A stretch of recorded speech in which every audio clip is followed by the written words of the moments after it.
Okay, so we're finishing up with Kant today, and today is the day where we tie together all the different threads. Kant started out the groundwork by saying he wanted to find the fundamental principle of morality. I think you've seen that for him, that's the categorical imperative. By the end of the groundwork, he talks about, as he phrases it, he wants to take us to the extreme limit of all moral inquiry. So, a pretty ambitious project, right? He's going to find the unifying principle that brings everything else together. He's going to take us to the extreme limit of moral inquiry, which is not just figuring out what's right and wrong. As we're going to see today, this has to do with who are you? What kind of thing are you? Or what kind of being are you? And how should you be looking at the world and other people? That's pretty big stuff. And so Kant has this, this project, which, by the way, I want to stress, I'm not a Kantian. I don't agree with certain parts of this, and I think that some of you don't as well. But you certainly have to admire or appreciate his willingness to put it all out there and take a very strong principled stand. You know where Kant stands on just about everything that we're going to look at. You may not agree with it, but you don't have to. It's a good thing to know this as one way to think about duty and one way to think about what the human person is. So we're going to talk a little bit about the categorical imperative today, but we're not going to look at examples so much. We're going to look at these two ideas, autonomy and the human person. And so just to give you kind of an overview, what is autonomy? You guys have heard that word before, right? I think? Probably haven't used it a lot in conversation, but what is it to be autonomous? What does that mean? Yeah? Like, independent, kind of your own person, individual? Yeah, oftentimes we use it politically and we talk about an autonomous province or a people wanting autonomy. You're right, it can apply to individuals. Being autonomous means getting to run your own show. If Texas wanted to become an autonomous state again, which every once in a while they talk about, God only knows why, that would mean that they would decide everything for themselves. So for a person to be autonomous is choosing for yourself, not having somebody else choose for you, right? When you were a kid, were you autonomous? Everyone was telling you what to do, right? Teachers, parents, other authority figures, other kids half the time, telling you what to do. TV was telling you what to do. Buy this right now. Maybe you could go to your parents and pester them for that cereal or toy or something like that. But you weren't acting autonomously then.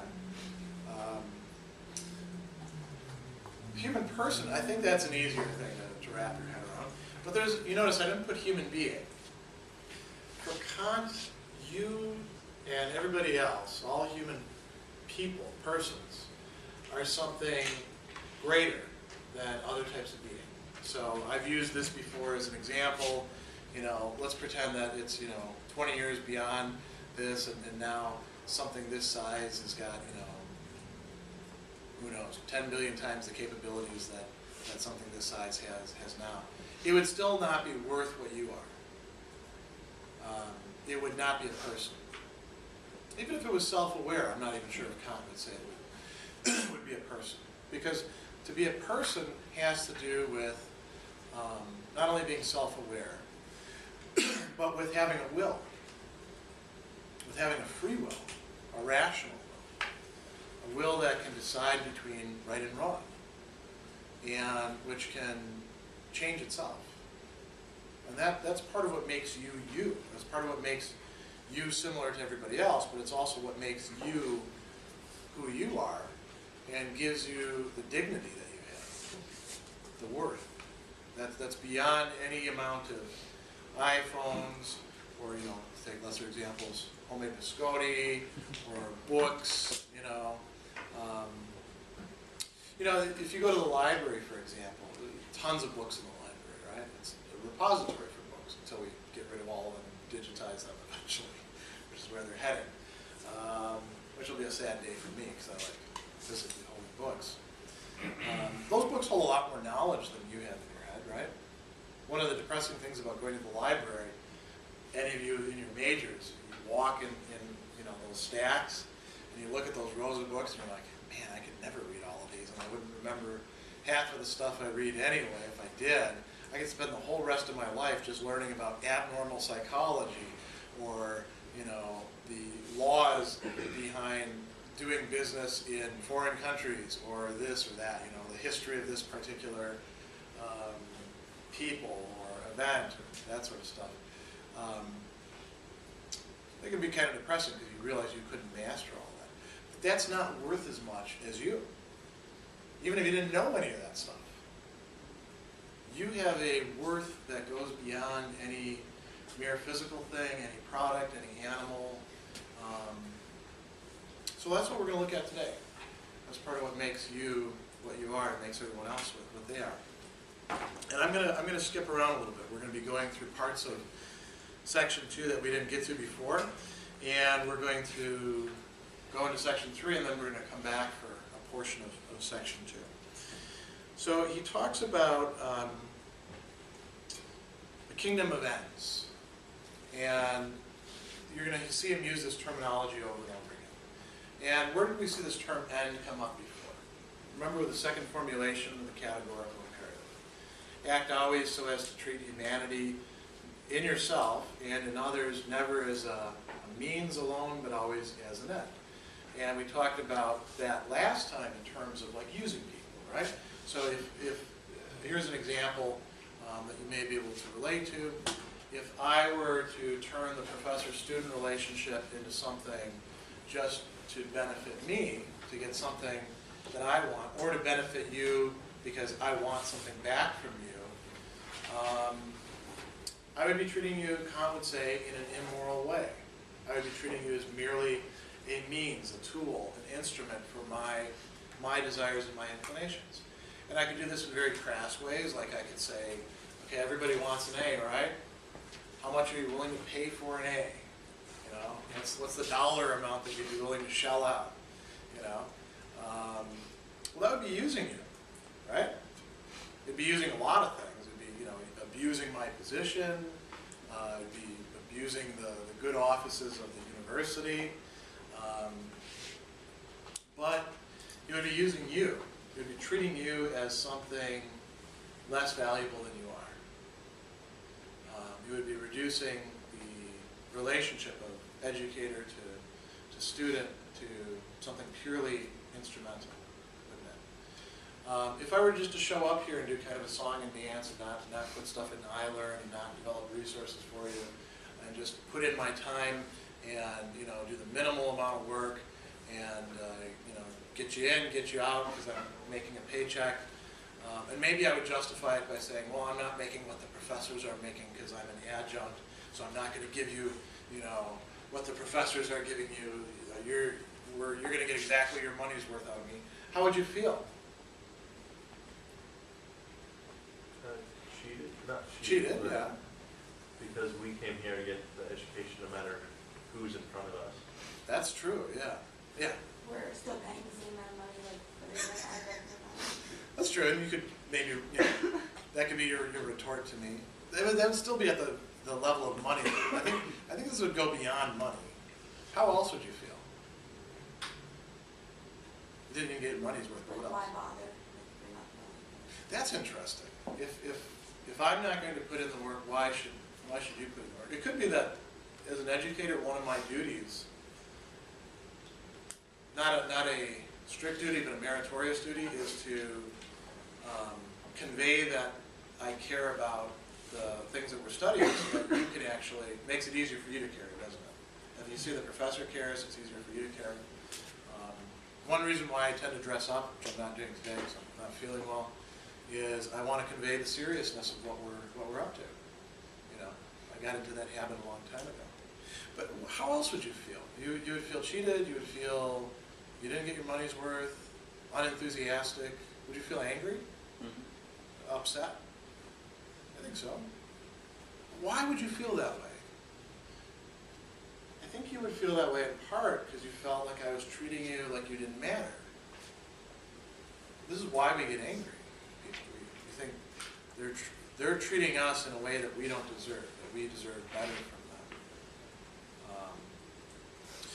What if I were to be really fun and do really entertaining lectures that you might learn a little bit from? Because I really like being up on stage and having an appreciative audience that comes up afterwards. That was a fun class. That was great. You might like that more, I think, right? Than just me tromping in. Okay, we're gonna do Kant today. Get out of here, right? Would I still be treating you as a means? If I did that, I would be treating you as a means to satisfying my own vanity or desire to have approval or things like that. The only way I'm possibly going to treat you as an end in the situation as an educator is if I actually educate you. If I actually, which is not, by the way, just cramming knowledge into your head. It's a back and forth process. It's trying to bring stuff out of you. It's trying to set things up in such a way so as to elicit from you the kind of activity that will result in you learning. If I'm not doing that, I'm treating you as less than a person. I'm treating you as just something to get something out of, right? And there's lots of ways we could think about this. So the second formulation of the categorical imperative, it's saying you ought to treat other people as ends. One other part of that has to do with autonomy. This is an example I used in the last class. In the last class I was taught, not the last class session for you guys. For me to respect your autonomy means that I have to recognize that you are also a being with free will. That if I'm going to try to get you to see things a certain way, I can't do it by rewarding or punishing you. I can't do it by yelling at you. I can't do it by forcing you or coercing you. I have to try to get you to do it through persuasion. And that has to be rational persuasion, not just appealing to your emotions or your desires or things like that. I have to ultimately sort of place the opportunity in front of you, and either you take it or you don't. You have free will. And if you don't take it, and I come down on you hard for not taking it, I'm not really respecting your autonomy then, am I? So again, we'll use a pedagogical example. I think you've all had some professors, and I've been this professor at one point. Thank God I've gotten away from that because it made me miserable and it probably made my students miserable. You've all had professors who thought that you should care and be as interested in the material as they are, right? In their subjects. So if they really like Beowulf, and if you are not getting everything out of Beowulf that they're getting out of it, there's something wrong with you. There's nothing wrong with the book. There's something wrong with you. And they're going to make sure that you know it, right? Have you guys had this professor? Like I said, I've been this professor at one point. Now let's think about this class. Plato and Aristotle and Kant and Mill and Jeremy Bentham, who I've actually admitted I don't, find all that interesting to read myself.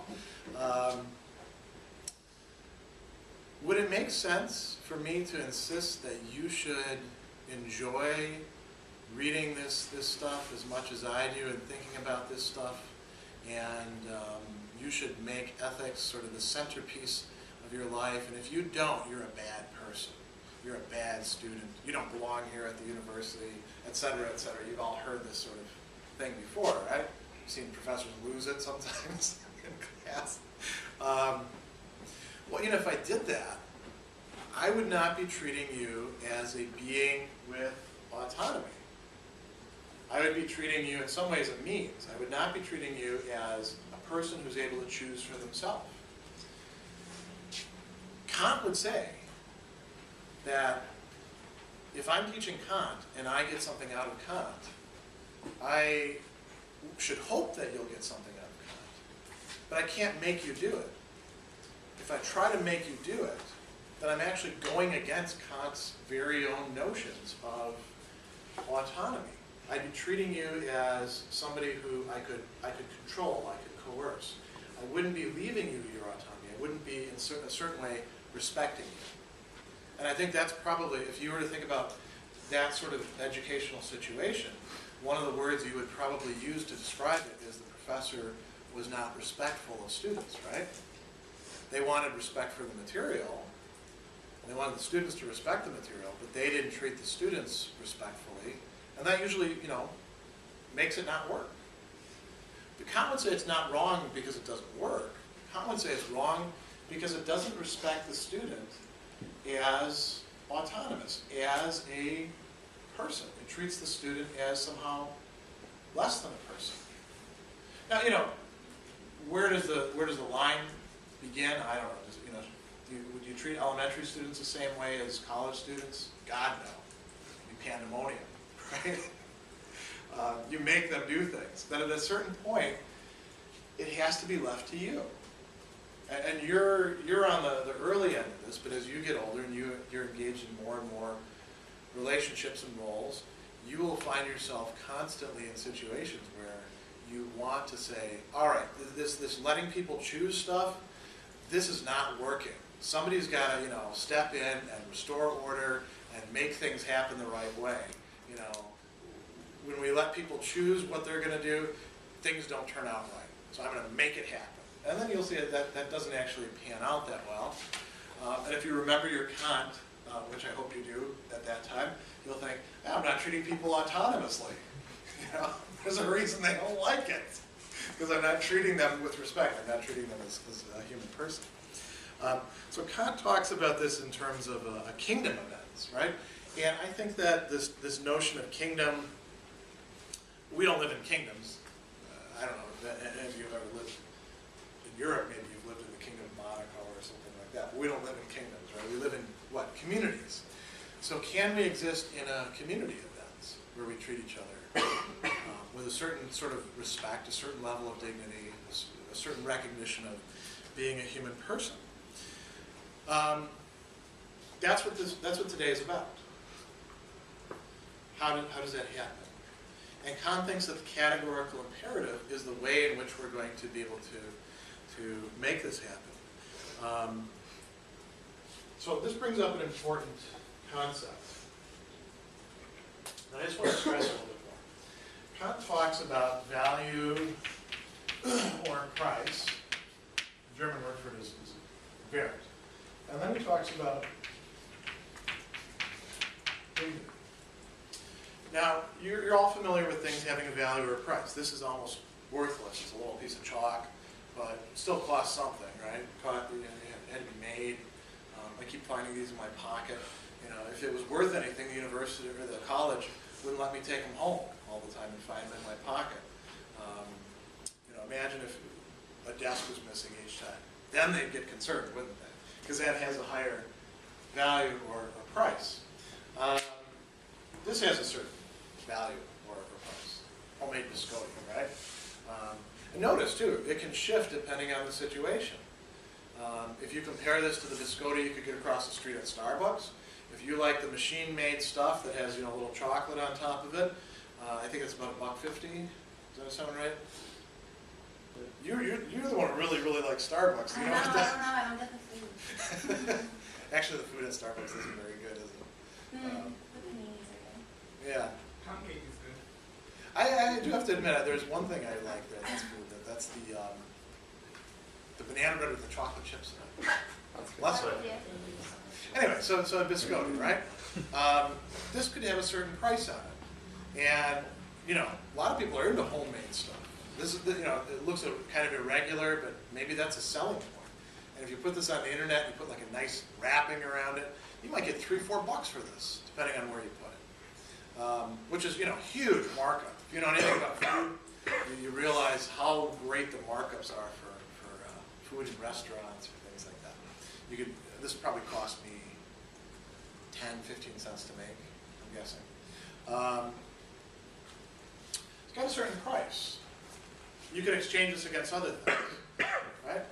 The fact that we exchange money for things shows us that you can substitute all these other things for it. If I don't have this biscotti, I can have another biscotti. You know, if somebody likes the Starbucks biscotti more, then maybe I can make them a deal and say, I'll give you 2 of these for 1 of those. Right? We can exchange them back and forth. This has a certain exchange value, and only an exchange value. This doesn't have an intrinsic worth like you do. It is worth an awful lot more. I mean, how many biscotti would you swap against an iPhone? Even granted it's an iPhone 3, right? Coming out with Depends how good the biscotti is. what's that?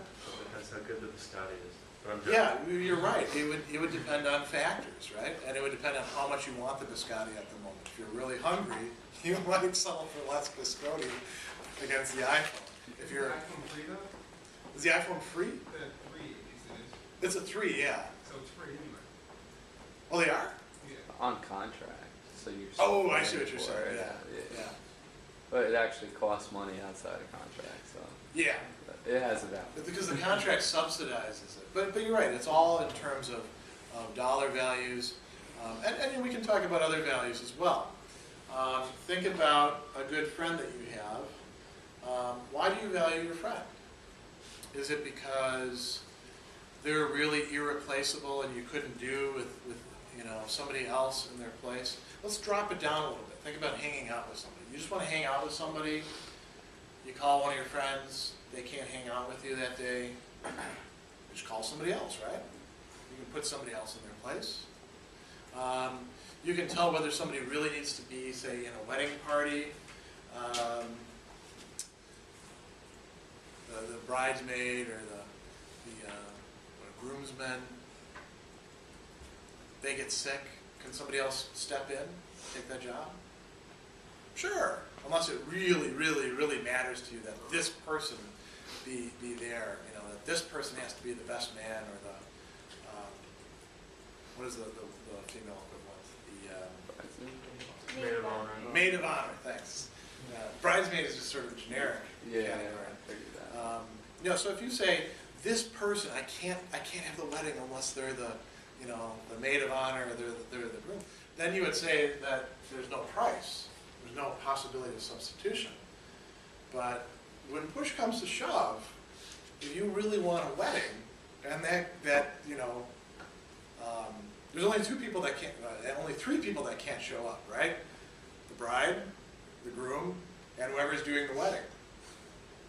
Everybody else is pretty much optional or exchangeable. They don't, you know, they could be replaced by somebody else. Now, think about, for example, some other things like romantic or sexual relations. If all you want is the physical pleasure that goes with it, then anybody will do, right? So long as they satisfy certain criteria, they fit within your range of whatever your preferences are. But you know, if person A who satisfies those preferences isn't available, person B would do just as well, wouldn't they? That's having a price. Now think about some of the things that go along sometimes with romantic relationships or with sexual relationships. If you develop intimacy with that person, if you truly get to know who they are, or you're just in the process of getting to know who they are, you actually want to know more and more about them, and they want to know more and more about you. You guys have all experienced something like this at a certain point. It's kind of like friendship, but it goes a little bit beyond friendship in a different way. Now we're at the level of something that can't be exchanged. You lose that person. What do your friends sometimes say? Oh, there's a lot of fish in the ocean. And you're like, you know, and you say, yeah, but I want this fish. This is the only fish that's going to do for me. If you were to actually say, yeah, you're right, there's a lot of fish in the ocean, I'll go find somebody else to be intimate with. Not just, you know, to be romantic with or sexual with, but to have full intimacy. Somebody else looking at that would say, well, you don't really understand what intimacy is, do you? You're missing something there, right? That's because there's certain aspects of us that you can't have a price put on. And now Kant is not going to figure this in terms of like intimacy or things like that. I just wanted to use that as an example. I think it's easier to relate to. What Kant is going to place here is the fact that we're rational, the fact that we have a free will as rational beings, and the fact that we can be moral. This is a choice on it, blessing, a choice or a commitment. You don't have to be moral. And you can do the right thing for the wrong reason. That's your choice. That's part of what it means to be autonomous. Not only that you can go right and choose the right thing for the right reason, but also that you can go wrong, even horribly wrong. To recognize somebody as being autonomous means you recognize this entire range of possibility. That's what gives us our particular dignity or worth. And if that's what gives me my dignity or worth, that's what gives her dignity or worth. That's what makes her equal to me, or him, or him, or any one of us, or that poor bum out on the street who stinks and who's probably, if you leave anything out, is going to steal it. He still is a rational being with free will, has the potential to be moral, could be autonomous, may not be, if he's got certain addictions can really lower our autonomy. He is just as much of a human person as am I or are you. That's something that Kant is saying. And this was very revolutionary for him to say at that time. I mean, remember, this is the late 1700s. Slavery is still a common practice across most of the world at this time. If you're not caught in a slave relationship, you're probably caught in a servant-master relationship. There's a lot of classism. Kant is asserting that we all have, as human beings, we all have the same human dignity. We may not do the same things with it, but we all have this. Every single human being by virtue of being human. So that's part of what he means by this kingdom of X. It's to imagine a world in which we treat each other in truly human ways. Now, to be moral means that we give ourselves laws or rules which we follow. And that ties in with this thing about rational, because reason is how we discover these. That's where the categorical imperative came in, right? Act always on the maxim, you can at the same time will to be a universal law of nature. That's not something that you learn by experience, is it? By watching the world? That's something you derive by reason. Actually, you derived it in a sort of, derivative way by getting it from Kant. But once you understood it, you could say, yeah, that makes sense. Do you have a choice whether you do that or not? Absolutely.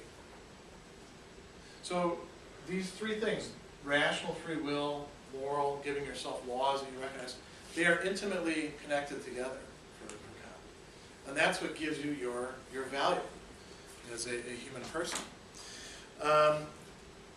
Now I want to move ahead, actually, into section 3. This is where I think it gets really interesting. So if we talk about autonomy, what's the opposite of that? We call it heteronomy. In Greek, auto is self. Hetero means other.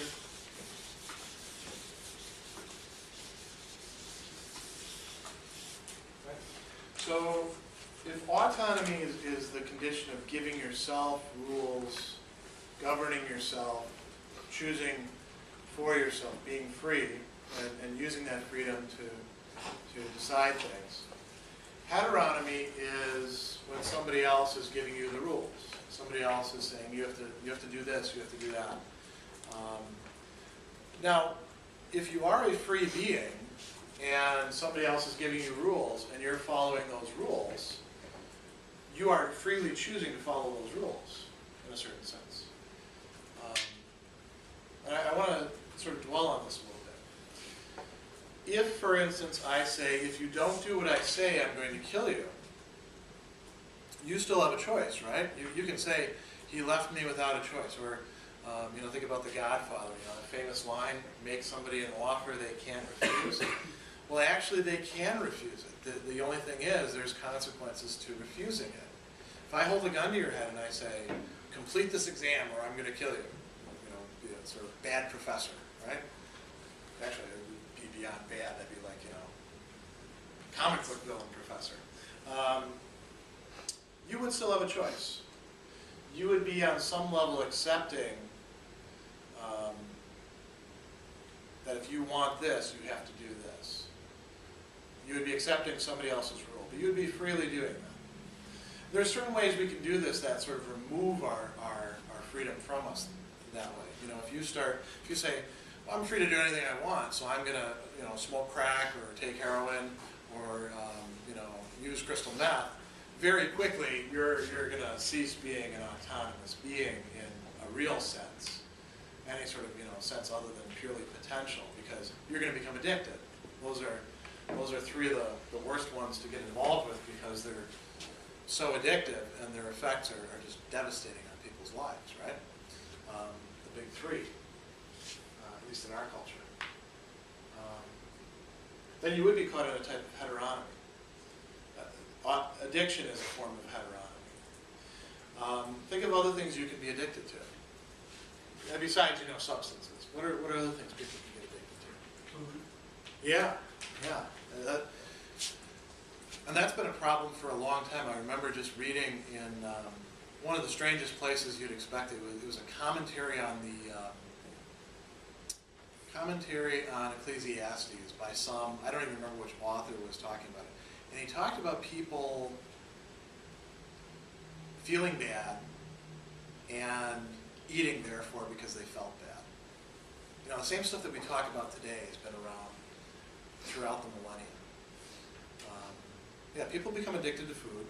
And does anybody start out by saying to themselves, I don't want to be addicted? You've all seen those commercials. Does anybody choose to be a junkie right at the start? No, but they make that first step and then they choose another step. And they're using their free will, and eventually it places them in a situation where now they feel a compulsion that's very, very difficult to resist. People can become addicted to sex. Yeah. So with an addiction, would then mean that your free will is lost? That's a good question. I think Kant would say, as a physical being, there could be a sort of a threshold after which you just can't control yourself. I think Kant would be a lot more inclined to say that's pretty far down the line, and a lot of what we call addiction is really something more like having a very strong desire and then not standing up against it when you could actually do it, but it would be very hard to do so. But it gets progressively harder and harder the more addicted that you get, right? It's a good question, though. Yeah. Do you wind up losing that free will specifically towards that part of your life? Well, that's So, really interesting. Because the thing is, you have the free will to choose that whether or not you're going to smoke crack, but Yeah. now you can't choose anymore. Your body pretty much needs it Yeah. for you to operate. Well, you need it in order to operate, in order to feel okay. Right. But you could still choose not to operate. I guess. I mean, there are heroin addicts who, heroin, the withdrawal symptoms from that are just, I was going to say Heroin. people die when they at times Yeah. from withdrawal. but people do in fact choose it. That shows us that people do have the capacity to choose it. It's not to underplay how difficult it is or anything like that, or how strong the urges would be. I was going to say that pretty much you said that the fact that people have recovered is Yeah. proof alone that you can choose. Like people that check themselves in without help into like facilities. Very That- difficult to that's a do, choice. though. But it is a choice. Yeah. That they- So there's sort of two things going on. There's this physical, one second, there's this physical sort of cause causes and effects that produce certain desires, inclinations in us. And then there's this little sliver, this tiny little sliver of free will that's left. But so long as there's even a sliver of it, there's still the capacity for choice. Yeah. I'm just gonna say gambling. Oh yeah, gambling addiction. That's another good example. People playing video games. People do become addicted to video games. Actually, even internet, like Facebook and Twitter, there's discussions of whether they're addictive, and they've found that texting. Some college students are chronically sleep deprived because they get texts in the middle of the night from their other friends who are chronically sleep deprived, and then they feel this compulsion to answer these texts or to actually just to see what it is, so they don't get enough sleep. Yeah. So are we saying that you truly never lose free will? You always have I it, think Kant regardless would say- at a point of addiction? Yeah, and here's a place where I think I would differ from Kant, and I think probably most of you would. Like I said, I'm not a Kantian. I can go with him up to a certain point, and I think at this point, I would be willing to say that a person can eventually lose that capacity for free will. And they can become, in that sense, this is actually a good segue, they will become a purely physical being in doing that. Kant talks about the kingdom of nature, where everything is cause and effect, and some of these are purely physical, and some of these are what we call psychological things. You know, if I want to change your personality, yeah. I mean, I'm just thinking about like the whole free will, losing your free will, but wouldn't that mean like kind of like you're brainwashed a little bit? Like, is that like the only way kind of to lose your free will is to have someone else tell you what to do, or? You know, brainwashing in the sense of somebody putting a pattern or conditioning which you are not able to then resist and have to follow would be removing your autonomy. Ironically, we say a person like that is like an automaton, right? Meaning a robot. But we changed the meaning of the term then a little bit. You would be controlled by somebody else. So I think, yeah, in a case like that, you could say that a person hasn't had their free will removed entirely, because if you're able to remove that conditioning, then they would be able to exercise free will. But they're not able to actively exercise that free will after that, yeah. I was gonna say, like, have you read Clockwork Orange? Yes, and I've seen the movie. Yeah. And that's a good example of the kind of conditioning that we often call brainwashing. Are you guys all familiar with this this movie or the book? There's a guy who's a criminal, right? And they do this experimental new procedure on him. And the movie, in the movie you see him sitting in the chair and they've got like his eye, you can't not look at the screen, and they start showing all these violent actions, and they use chemicals to make him feel sick when he sees the things that he used to love, like hitting people and rape, vandalism, all these sorts of things. And then they turn him out, and now he's at the mercy of all of his old friends who haven't undergone this conditioning. And he wants to hit people, and every time that he does, he feels physically ill and starts, like vomiting. But he's still like, choosing to hit people. Then that would be the question of whether or not, like, stopping somebody from doing something just because of the repercussions really makes it free. Is that the loss of free will, or is it? Well, if you lay out to somebody, if you do X, Y, Z, these consequences will follow, and they say, but it's your choice. I think you should follow this, but I'm leaving it up to you. I just want you to be aware, if you're going to kill people in our community, we're going to have to lock you up, for example. Kant would say that's actually respecting their autonomy. That's treating them as a moral being and saying, look, these are the consequences. A society cannot have people wandering around just doing whatever they want to other people, because then they're as human persons. But let me go back to this. So, as human beings, right, you have bodies. And part of that body is that brain of yours that makes you so different from the other animals. And you're able to do a lot of very complex thinking that you just sort of take for granted with that brain. And that's where a lot of your personality resides, right? Some of it also has to do with, you know, what hormones are in your system at the time, or, you know, what other chemicals are interacting. Your memories are stored there. I think you probably think of your memories as something that makes you who you are. Would you be you if you didn't have any of your memories, do you think? In a real sense? No. Yeah.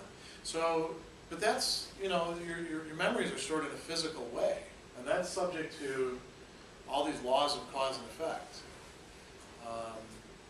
And even the way in which you behave psychologically. You have certain drives and desires, right? All of you want to eat, you want to sleep at certain times, you want to have sex, you want to find out what's going on over there. You have, you know, this curiosity drive or desire. As a matter of fact, these can often interact in complex ways. You're in a restaurant and you see somebody else over there at the other table and their dish looks pretty good. And now you want to know, what is that over there? Because I might want to eat it myself, you know? Or somebody, you're sitting at the same table and the dessert comes and their dessert looks better than yours, and now you want to know, what does their dessert taste like? Right? Those are all pretty much, you can think of those in terms of the body or in terms of the psyche, personality. If I want to change your personality, I could change your brain chemistry, and that would probably produce some interesting changes. If you want to make a healthy person into a vegetable, you give them lithium. Have you ever seen anybody who doesn't need lithium get put on lithium? It's almost kind of horrifying to watch what occurs to them. If I want to make you happier, I can, you know, increase your serotonin levels or your dopamine levels. Antidepressants, that's part of what they do. They keep the dopamine from being reabsorbed into your system, or they, you know, raise serotonin levels, and then people feel happier. And that's all, you know, notice that's all physical, isn't it? And it produces psychological effects. Maybe you're just a purely physical being, just like a higher animal. Kant doesn't think so. Kant thinks that in addition to this physical world that we experience, smell, see, hear, you know, dissect in the laboratory, theorize about as psychologists, criminal justice majors, and economists, all that sort of stuff, that we are also these free beings. And that this is the entire reality. Now you can't see or hear or smell or feel this. You can only think this, but this is there. And you exist over all of this. You're not just a very, very complex biological machine. You also have free will. And there are certain laws that operate over here, certain, you know, general rules that we can learn through science, through psychology, through economics, through biology, all these sorts of things. And what happens there is some rule applies to us and we behave in a certain way. What it means to have free will is you can actually determine what you're going to do. The will is so radically free that it can not only choose between two alternatives placed in front of it, and you know, you can be placed in the situation, you know, keep taking the heroin and feel a little bit better, or try to kick the habit, or, you know, somebody holds a gun to your head, either do what I say or I'm going to kill you. You can choose between those two alternatives. The free will is so free it not only does that, it can choose what it's going to be. You know, I've said this many times in the class before. A dog doesn't think to itself, am I a good dog? every single one of you has thought to yourself at some time, probably, fairly recently, am I a good person? And you've maybe looked at yourself at one point and said, I'm not the good person I'd like to be, I need to do something different. That was your free will, because part of what you were changing was your will itself. What it is that you choose, what it is that you commit to, what it is that you decide gets priority and what you sacrifice to that. That's part of what makes you so valuable. A dog can't do that. This iPhone can't do that. Even if it became super complex, like the Terminator robots that are self-aware and all that, it would still be lacking this element of free will. I know in the movie, the Terminator, the Arnold Schwarzenegger Terminator does seem to change and decide things, but it's just following programming, isn't it? It's actually still the guy, the human being who reprogrammed it and sent it back to do something.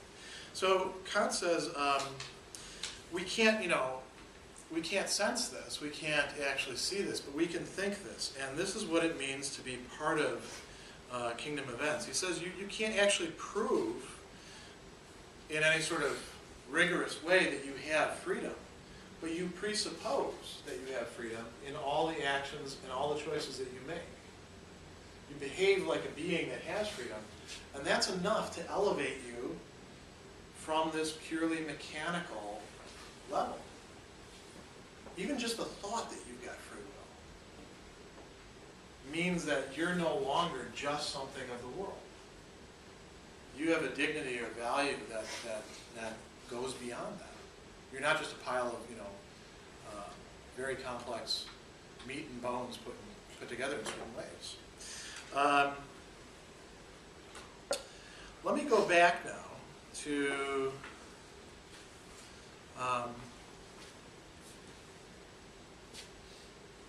the second section.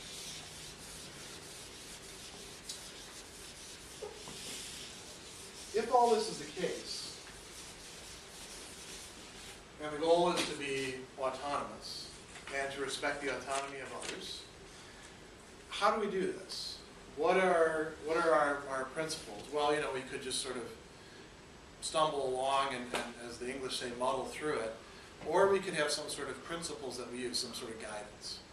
And Kant says there's two kinds of principles ultimately, those that respect autonomy and those which actually place us in a kind of heteronomy.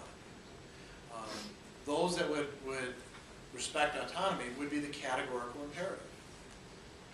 Those two formulations that we looked at. Kingdom events is a little bit hard to apply, but those other two ones that we had all those examples for, Kant would say that's how you do it. That's how you maintain autonomy as a rational being, and respect the human person within you and other people. Heteronomy is when you allow something else to run the show. Kant says that there are 4 kinds of heteronomous moral principles. And he's got special terms for these, and you don't actually have to worry about remembering these. Empirical, right? Is that spelled right? I always get that one wrong. No, it's I. Man. My spell check picks that one up constantly. Whenever I use that word, I'm always getting it wrong. And I always feel like I'm almost about to get it right.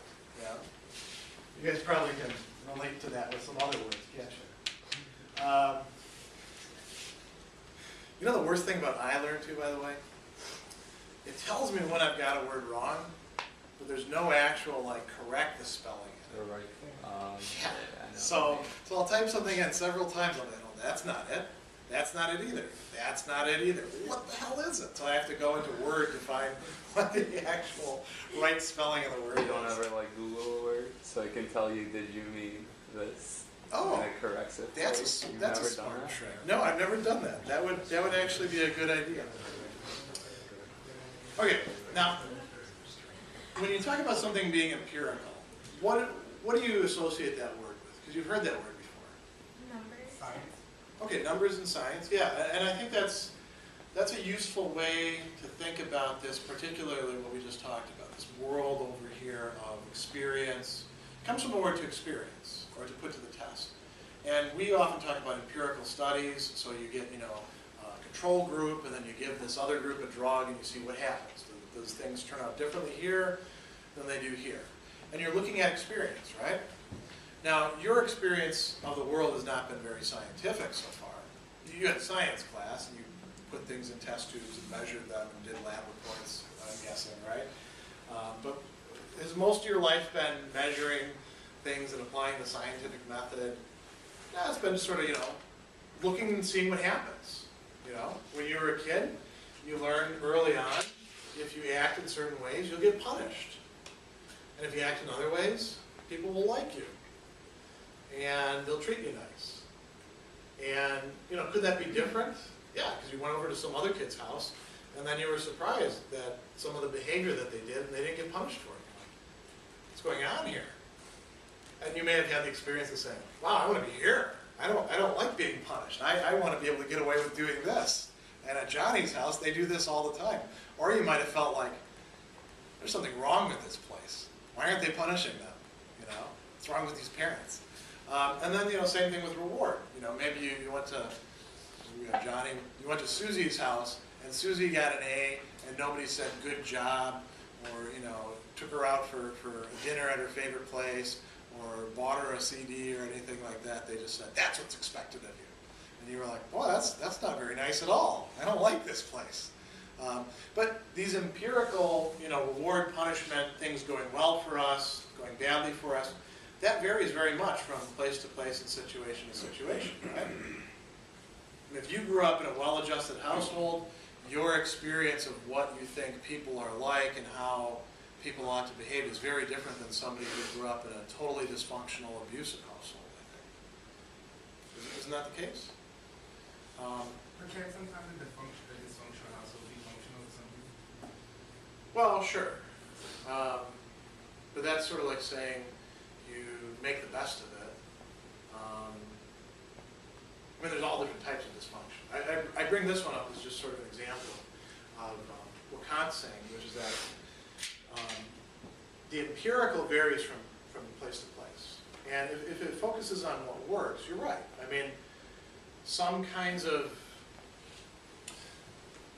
Some cultures will reward certain kinds of dysfunction. Like our American culture is very property-centered, very wealth-centered. And it's kind of crazy behavior to work yourself to death and ignore your kids and not take vacation when you should. But Americans do that. And that's, from a strict perspective, dysfunctional, isn't it? Europeans, most European countries start off with a lot more vacation than we do, and they look at what we do as crazy. Why do you put in so many work hours? You should be doing this. The Europeans have problems of their own. They have their own peculiar types of dysfunction as well, don't they? Take a lot of breaks during work. Yeah. It's from personal experience there, so. Yeah, and they're having an immense cultural problem in figuring out how to maintain European culture while it's being sort of threatened on all different sides. So yeah, there's certain kinds of dysfunction that could work. There's still dysfunction.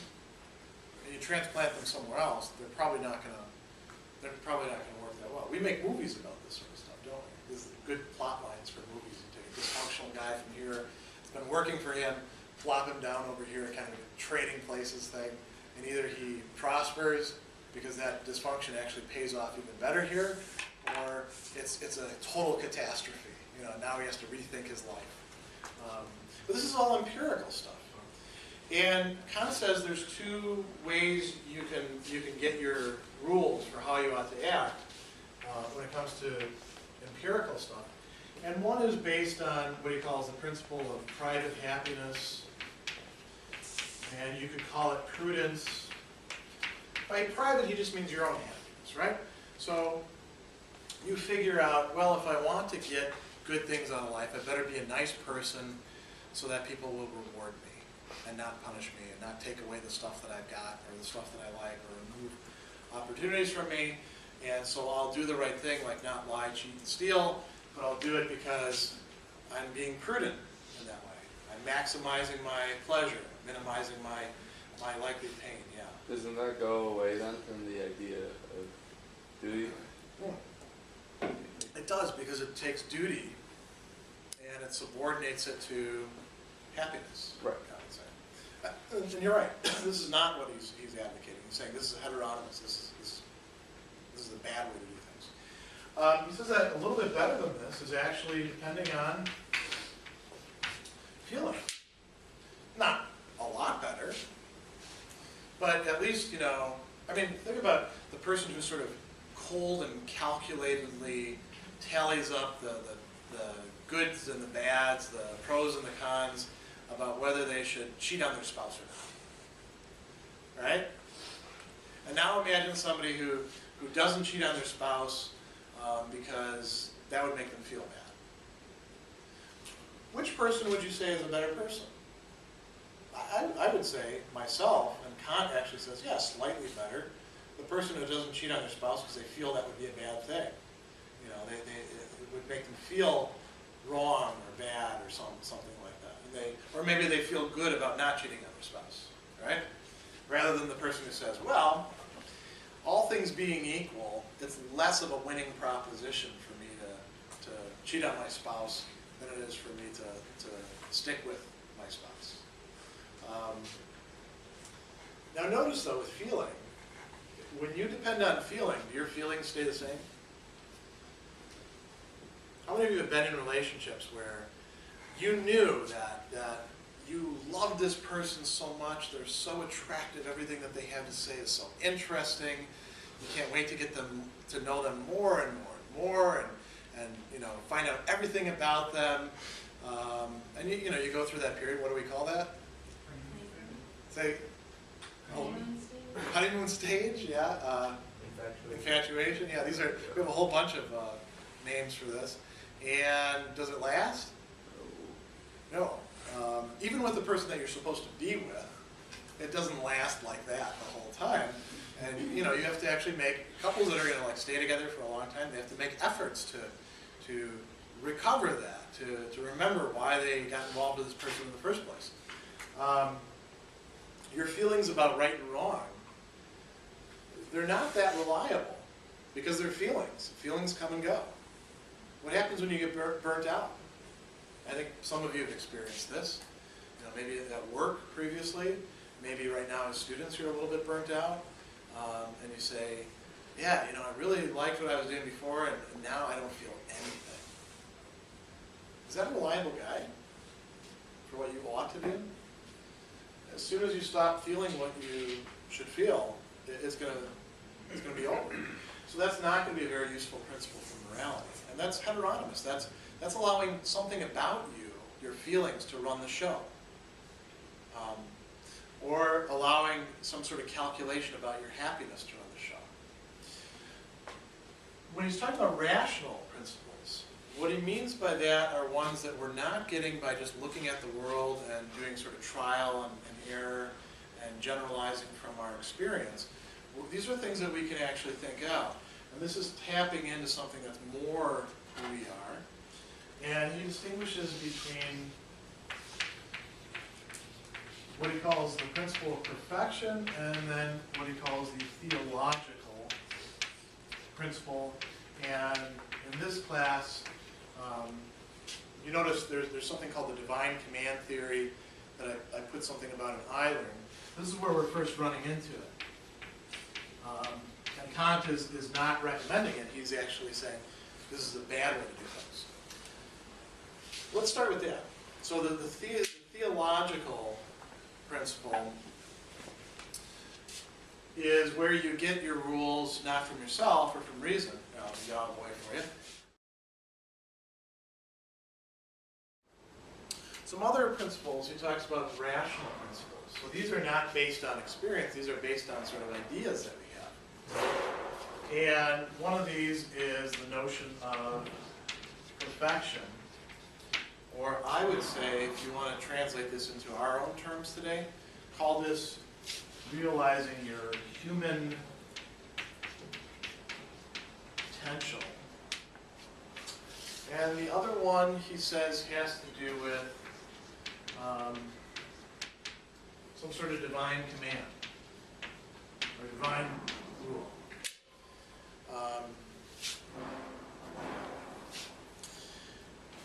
And he says, or he calls this the theological conception. If you think about that, Kant says, what would God be? God would be like a perfect being. God would have a perfect will. You know, we don't always do the right thing. We feel duty to be kind of an imposition on us, not just an obligation, but an imposition, because we want to do other things.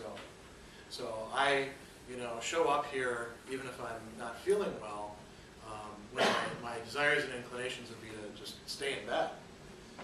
Or if I don't come in, I have another duty, right, to call you or to let you know, through iLearn or something like that, that we don't have class. If you just show up here and there's no sign on the door, you sit here for 15 minutes and you say, what the hell? And then you leave, you'd be kind of upset, wouldn't you?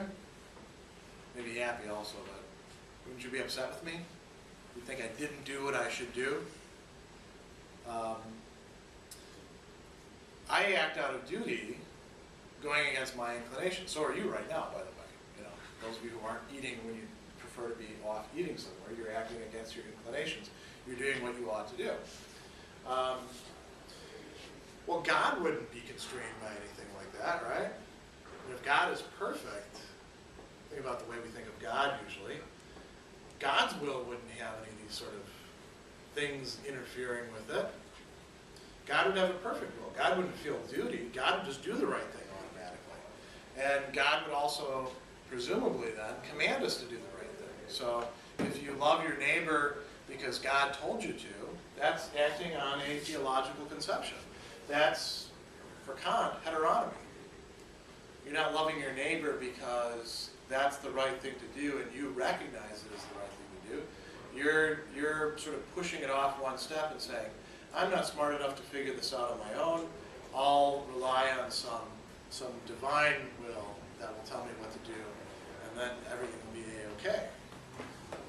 So this is what we call the divine command theory of ethics. Kant is saying that's a form of heteronomy. That's pushing off the responsibility of figuring out what the right thing to do is and motivating yourself.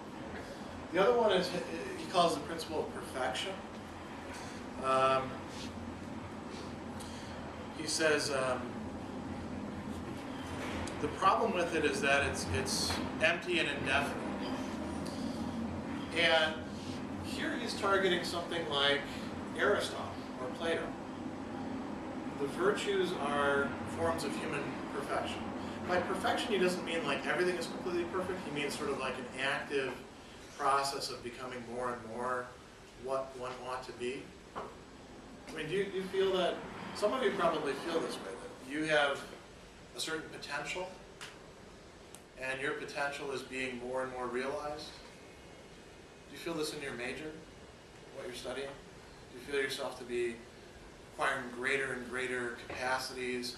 And it's not just like something coming in from the outside, but you find something within you responding to it, something that you might say unfolds who you are. You didn't realize when you first came to Marist that you would love business or fashion or criminal justice or whatever else so much, but now you're finding parts of yourself in that discipline. You guys relate to this? That would be realizing your human potential. And you've had that experience not just in your major, I hope, but also with your friendships. You've become friends with people, and you've realized parts of yourself that you didn't know were there. And maybe, it's not like they weren't there before. They were just lying there latent, and being involved with that person brought out a side of yourself that you like. There might be some that bring out sides you don't like too, right? Get rid of those friends. But that was helping you realize your human potential. What we're going to look at with virtue ethics is realizing human potential as well. Plato thought to be a really human person means to be just. means, remember back with the parts of the soul and everything is working well? That would be what Kant is talking about with perfection. And Kant thinks that this is in some ways too vague, too unpredictable. So that's also heteronomy as well.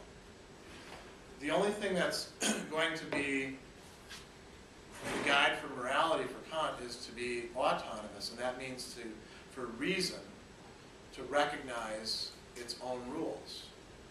And he thinks that's summed up in the categorical imperative. So that's where I'm going to leave off. There's a lot more we could say about Kant, but again, it's not a Kant class. So I encourage you, if you have any questions about this material in particular, bring them up, because this is difficult stuff, but I think it's very valuable to think about, even if we don't agree with it.